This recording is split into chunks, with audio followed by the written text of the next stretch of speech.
अस्सलाम वालेकुम स्टूडेंट। कल जो है हमारे लास्ट लेक्चर में हमने देखा था कि प्लांट मूवमेंट्स, प्लांट में सपोर्ट हमने पढ़ ली थी। सपोर्ट के लिए प्लांट में मोस्टली जो है वो कोलनकाइमा और सक्लेनकाइमा सेल्स होते हैं जो सपोर्ट देते हैं प्लांट को। उसके बाद हमने प्लांट मूवमेंट स्टार्ट की थी।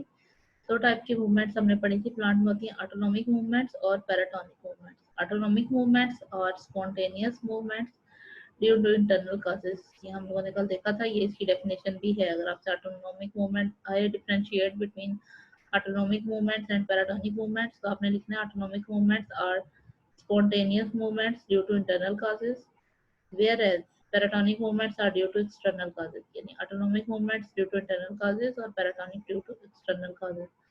Autonomic movements are of three types. इनकी हम तीन टाइप्स जो है वो पढ़ेंगे। Tactic movements, turgor movements, growth movements. Tactic movements, these are ये तीनों टैक्टिक, टर्गर और ग्रोथ, ये तीनों अपने नाम याद रखते हैं। ये ऑटोनॉमिक के टाइप्स हैं। टैक्टिक मूवमेंट्स जो हैं, these are the movements of an entire cell or organisms, that is locomotion due to internal stimulus। इसमें प्लांट का कोई एक पार्ट मूव नहीं कर रहा, बल्कि एक एंटायर सेल या फिर एक पूरे का पूरा ऑर्गेनिज्म जो है वो मूव कर रहा होता है। और मूवमेंट हमें पता है, क्योंकि ये ऑटोनॉमी की टाइप है, तो ये इंटरनल कॉज की वजह से हो रही है, इंटरनल स्टिमुलस की वजह से हो रही है। तो ऐसी मूवमेंट, ऐसी ऑटोनॉमिक मूवमेंट जिसमें एक पूरा सेल या पूरा ऑर्गेनिज्म जो है वो मूव कर रहा हो, तो वो टैक्टिक मूवमेंट कहलाएगी। टैक्टिक मूवमेंट में भी पॉजिटिव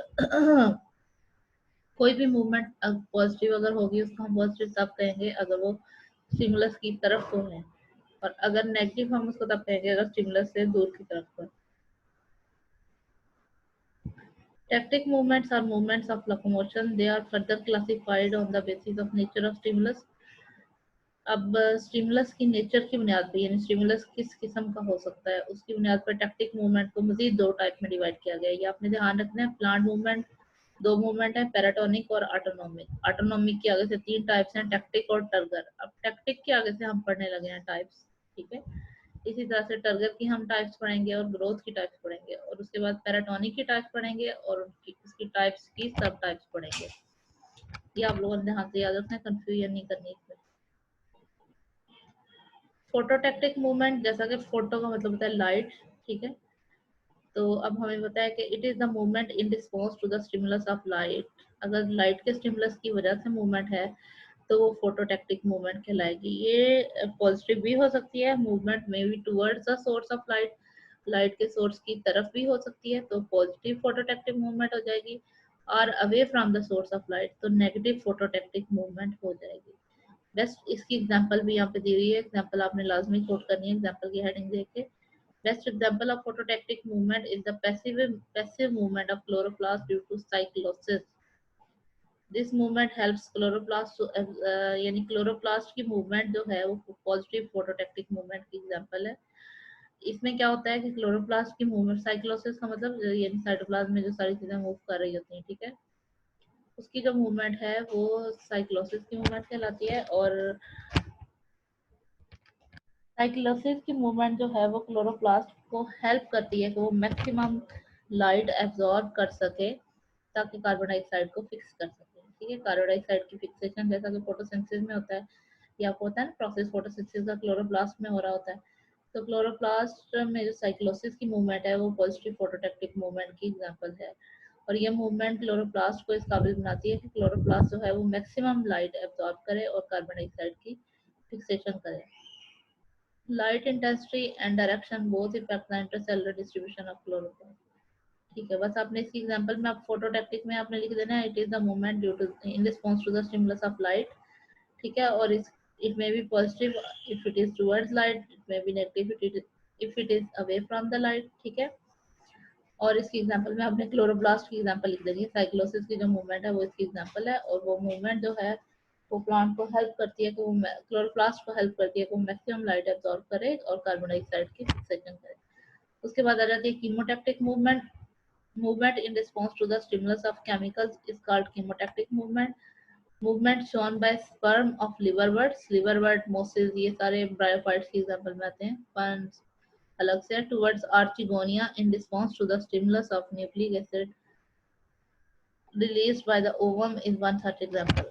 यानी आपने उसमें पढ़ा था कि उनकी जो आर्टिगोनिया है, ये ब्रायोफाइट्स, फर्न्स, ब्रायोफाइट में आता है लिवरवर्ट्स, ठीक है, लिवरवर्ट एक ब्रायोफाइट है, मोसिस भी ब्रायोफाइट है।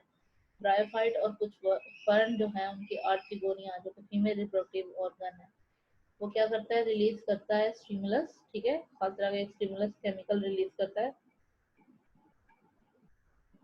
जिसको जो उसी ग्रुप के, उसी प्लांट ग्रुप के जो मेल मेंबर हैं उनके स्पर्म्स उसकी तरफ अट्रैक्ट होके आ जाते हैं, ठीक है। तो ये इसकी एग्जांपल हो जाएगी कीमोटैक्टिक की।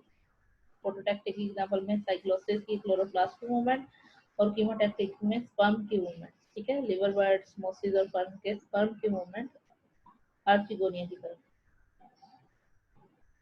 तो ये हमने पढ़ ली पहली ऑटोनोमिक मूवमेंट, ठीक है, ऑटोनोमिक मूवमेंट की जो पहली टाइप थी टैक्टिक मूवमेंट। उसके बाद आ जाता है turgor movement. Turgor movement is the movement due to differential changes in the turgor and size of the cell as a result of gain or loss of water, ठीक है। Differential changes हो जाती हैं, यानी कभी प्लांट का cell का जो साइज है वो ज्यादा हो जाएगा, कभी कम हो जाएगा, पानी की गेन और लॉस की वजह से, ठीक है। तो ये टर्गर मूवमेंट में आ जाएगा। टर्गर आपको वैसे पता है टर्गर प्रेशर क्या होता है, अगर पानी किसी चीज के अंदर जमा रहे, पानी पौधे के अंदर जमा रहे तो उसमें टर्जिडिटी होती है और उसको हम कहते हैं उसके अंदर टर्गर प्रेशर है। तो ये टर्गर मूवमेंट भी पानी से रिलेटेड होगी, ठीक है। पानी अगर है तो वो जो है उसमें मूवमेंट रहेगी पौधे में वो, और पानी अगर निकल गया है तो वो बिल्कुल जो है वो फ्लैसिड हो जाएगा मूवमेंट, या नहीं, ये भी है, ठीक है। Rapid movements of leaflets in touch me not. Touch me not छुई मुई प्लांट, जो आपने उसका नाम आमतौर पे ये सुना होगा कि उसमें लीफलेट्स की फौरन मूवमेंट होती है जैसे ही उसको टच करते हैं। And sleep movement of plant under fall under this category of movement, ठीक है। टच मी नॉट की जो मूवमेंट है वो टर्गर मूवमेंट की एग्जांपल में आता है। अब टर्गर मूवमेंट की अगली जो दो टाइप्स हैं वो है स्लीप मूवमेंट्स और रैपिड मूवमेंट ऑफ लीफलेट्स, ठीक है। रैपिड मूवमेंट ऑफ लीफलेट्स और स्लीप मूवमेंट, ये दो उसकी एग्जांपल होते हैं। Bean plants and some members of legume family. Legume family के जो कुछ मेंबर्स होंगे, और बीन प्लांट्स मटर वगैरह जैसे हो गए, lower their leaves in the evening and raise them in the morning, they are known as sleep movement। ये sleep movement है, यानी क्योंकि वो रात के टाइम अपने पत्ते जो है वो गिरा देते हैं, झुका देते हैं, और दिन के टाइम उनके पत्ते फिर खड़े हो जाते हैं उसी तरह से। तो ये नहीं स्लीप मूवमेंट, एक किस्म का सोने के लिए भी तो इसी तरह से करते हैं ना, रात को सोते हैं और दिन को जागते हैं। तो ये पौधे भी अपने पत्तों को इसी तरह से करते हैं, इसलिए इन पौधों के पत्तों की जो मूवमेंट है उसको स्लीप मूवमेंट कहा गया है। These sleeping movements are due to daily changes in turgor pressure in the pulvinus। pulvinus वो पार्ट है, एग्जैक्ट पॉइंट जहाँ से वो निकल रहा होता है leaf. The place of attachment of leaf with shoot, ये पल्विनस की डेफिनेशन खुद ही लिखी हुई। Place of attachment of leaf with shoot, वो जगह जहाँ पे लीफ शूट के साथ अटैच है। Pulvinus is swollen portion of the petiole, है वो पेटियोल का ही पोर्शन। आपको पता है जिस डंडी पे वो पत्ता निकलता है उसको पेटियोल कहते हैं। तो पेटियोल का जो ऊपर वाला मोटा सिरा होता है उसको पल्विनस कहते हैं, ठीक है। Place of attachment of leaf is a swollen portion of the petiole composed of parenchymatous cells with relatively large intercellular spaces and central strand of vascular tissue. When turgor pressure on the lower side of the pulvinus increases, the leaf rise and become horizontal. When turgor pressure decreases on the lower side of the pulvinus, leaf lower।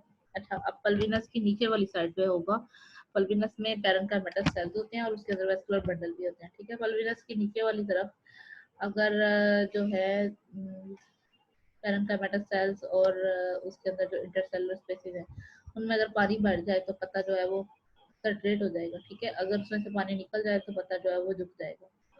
तो ये movement जो है pulvinus की वजह से है sleeping movement, ठीक है। स्लीप मूवमेंट उसकी टाइप में आ गया। रैपिड मूवमेंट्स ऑफ लीफलेट, ये भी टर्गर मूवमेंट की एग्जांपल में आ जाता है। ये एग्जांपल ही सारी एक किस्म की दी हुई है आपको समझाने के लिए पल्विनस वाली, ठीक है। स्लीप मूवमेंट आपने बता देना शुरू में। कुछ ऐसे प्लांट्स जो कि अपने पत्ते जिनके सुबह के टाइम खड़े हो जाते हैं और शाम के टाइम लोअर कर लेते हैं अपने लिए, इस तरह की मूवमेंट जो है वो स्लीप मूवमेंट कहलाती है। अब रैपिड मूवमेंट में टच मी नॉट की अभी हमने पढ़ ली थी। One compound leaf of sensitive plant mimosa. Mimosa touch me not plant जो माइमोसा ग्रुप से बिलोंग करता है, माइमोसा जीनस में है, is touched the leaflet fold together. अब टच मी नॉट के जब प्लांट को टच किया जाता है, के पत्तों को जब टच किया जाता है तो वो फोल्ड हो जाते हैं फौरन, ठीक है। This response take place takes a second or two, resulting from rapid loss of turgor by the cells in pulvinus at the base of each leaflet. The investigation have shown that potassium ions move first, which causes water to leave the cell by osmosis. It takes about 10 minutes to regain the turgor and restore the internal rigidity. ठीक है, ये touch me not वाला जो plant है इसका और sleep movement में फर्क ये है कि स्लीप मूवमेंट वाले जो प्लांट्स हैं वो सिर्फ रात के टाइम अपने पत्तों रात के टाइम उनके पत्तों के अंदर से पानी निकल जाता है, पत्तों की पल्बिनस जो है इसकी वजह से पत्ते जो है वो नीचे को झुक जाते हैं। जबकि ये जो लीफलेट है, रैपिड मूवमेंट ऑफ लीफलेट है, इस वाले टाइप में क्या होता है, इसमें दिन में किसी भी टाइम अगर हम उनके पत्तों को टच कर रहे हैं तो उनकी जो पल्विनस है उसमें से पहले में पोटाशियम आयन निकलेंगे, फिर पानी निकलेगा, ठीक है। और इसके नतीजे में वो पत्ता जो है वो फौरी तौर पे झुक जाएगा यानी फोल्ड हो जाएगा और 10 मिनट बाद वो पत्ता दोबारा से अपनी टर्गर ऑब्टेन कर लेता है, दोबारा से फिर उस तरह से खुल जाते हैं उसके पत्ते, ठीक है। तो टर्गर मूवमेंट्स की टाइप्स में दो आ गई। उसके बाद है growth movements. Growth movements are due to unequal growth on two sides of organ like stem, root, tendril, bud, ठीक है। अनइक्वल ग्रोथ की वजह से है, यानी किसी एक साइड पे ग्रोथ ज्यादा हो गई, दूसरी साइड पे ग्रोथ कम हो गई, तो ये अनइक्वल ग्रोथ होती है, इस वजह से ग्रोथ मूवमेंट हम कहते हैं। इसकी भी तीन टाइप्स हैं आगे, एपिनास्ट्री, ठीक है, हाइपोनास्ट्री और न्यूट्रिशन। एपिनास्ट्री जो है shown by the leaf petals, the upper surface of the leaf in bud condition show more growth. अच्छा बड है, अब बड कंडीशन में भी पत्ता जो है ना वो बंद है, पत्ता अभी पूरा वो पौधे का वो जो था ना बड फॉर्म में है अभी, वो बिल्कुल यानी पत्ता बना ही नहीं है अभी उस पौधे पे, पत्ता बनना है उसमें, वो भी बड है, क्लोज फॉर्म में है, उससे पत्ता बना है। तो बड के अंदर अगर पत्ते का ऊपर वाला हिस्सा जो है उसकी ग्रोथ ज्यादा हो जाए नीचे वाले हिस्से की निस्बत, तो उसको हम कहेंगे एपिनास्ट्री। और हाइपोनास्ट्री में क्या होगा, बड की कंडीशन में अगर पत्ते के नीचे वाले हिस्से की ग्रोथ ऊपर वाले हिस्से से ज्यादा हो जाए तो क्या हो जाएगा, इसको हम हाइपोनास्ट्री कहेंगे। न्यूट्रिशन जो है इसमें इरेगुलर ग्रोथ हो जाती है, जिगजैग, यानी ऊपर और नीचे कोई ये फिक्स नहीं है, ऊपर ग्रोथ ज्यादा होगी या नीचे ग्रोथ ज्यादा होगी, इसमें किसी भी जगह पे ग्रोथ ज्यादा हो सकती है। The growing tip of young stem moves in a zigzag fashion due to alternate changes in growth on opposite side of the apex. This mode of growth is called nutation, ठीक है। इसमें जो है वो जो टिप है young stem की वो जिगजैग मूव करती है, जिगजैग होती है बेतरतीब फैशन में मूव करती है, तो इस तरह की जो मूवमेंट है वो नोटेशन कहलाती है, ठीक है। ये हमारा जो था। अब पैराटोनिक मूवमेंट जो है स्टूडेंट्स ये हम लोग कल पढ़ेंगे, ठीक है, ये हम आज स्टार्ट नहीं करते पैराटोनिक मूवमेंट, ये रोल ऑफ ये हम कल पढ़ेंगे। और उससे पहले पहले तक जो था आज वाला हमारा लेसन वो हम सिर्फ ऑटोनॉमिक मूवमेंट्स आज हमने पढ़ी हैं, पैराटोनिक मूवमेंट्स हम नहीं पढ़े, ठीक है। ऑटोनॉमिक मूवमेंट्स जो हैं उनमें हमने उनकी तीन टाइप्स पढ़ी थी, कौन कौन सी थी, टर्गर मूवमेंट्स, टैक्टिक मूवमेंट सबसे पहली थी। सबसे पहले तो ऑटोनॉमिक मूवमेंट्स वो मूवमेंट्स हैं जो इंटरनल काजेस की वजह से होती हैं, उसकी टाइप्स में हमने पढ़ी टैक्टिक मूवमेंट, टर्गर मूवमेंट और ग्रोथ मूवमेंट, ठीक है। टैक्टिक मूवमेंट्स की मजीद दो टाइप्स पढ़ी, फोटोटैक्टिक और कीमोटैक्टिक, और इसकी एग्जांपल भी हमने पढ़ी, फोटो जो है वो लाइट की वजह से है और कीमो केमिकल की वजह से। फोटो की एग्जांपल में क्लोरोप्लास्ट की मूवमेंट, साइक्लोसिस की मूवमेंट जो है, और कीमो के एग्जांपल में स्पर्म जो है लीवर वाइट स्मोसिस जिनके जो स्पर्म है उसकी मूवमेंट आर्टिगोनिया की तरह।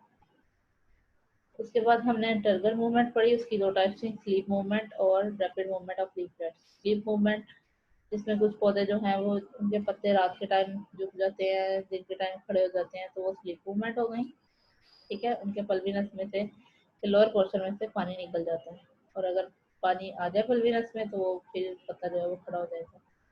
रैपिड मूवमेंट ऑफ लीफलेट भी पल्विनस में पानी निकलने की वजह से है, लेकिन ये इसका कोई टाइम फिक्स नहीं है कि ये रात को होगा और दिन को नहीं होगा, ये किसी भी टाइम जब पौधे को टच किया जाता है तो उसका जो पत्ता है उसके पल्मिनस में से पानी निकल जाएगा, बल्कि पहले पोटाशियम निकलेगा फिर पानी निकलेगा एक्सोस्मोसिस के जरिए, और उसके बाद जो है वो फोल्ड हो जाएगा, पत्ता पत्ता आपस में फोल्ड हो जाएगा, ठीक है। जब हाथ उठा लिया जाएगा, जब उसको टच नहीं किया जाएगा तो तकरीबन 10 मिनट बाद जो पता है वो अपना साइज रिगेन कर ले। उसके बाद है ग्रोथ मूवमेंट, ठीक है। ग्रोथ मूवमेंट में एपिनास्ट्री, हाइपोनास्ट्री और नोटेशन वाली मूवमेंट्स होती हैं, ठीक है। एपिनास्ट्री में बड की कंडीशन में अपर पोर्शन जो है लीफ का उसकी ग्रोथ ज्यादा होती है, हाइपोनास्टी में बर्ड की फॉर्म में जो लोअर पोर्शन है उसकी ग्रोथ कम होती है, और न्यूट्रिशन जो है वो उसमें जो स्टेम की टिप्स हैं वो ग्रोइंग टिप्स जो होती हैं उनकी जिगजैग मूवमेंट होती है। ठीक है, ये आज का हमारा लेसन था। कल हम पैराटोनिक मूवमेंट जो कि एक्सटर्नल कॉजेज की वजह से होती है वो हम कल स्टार्ट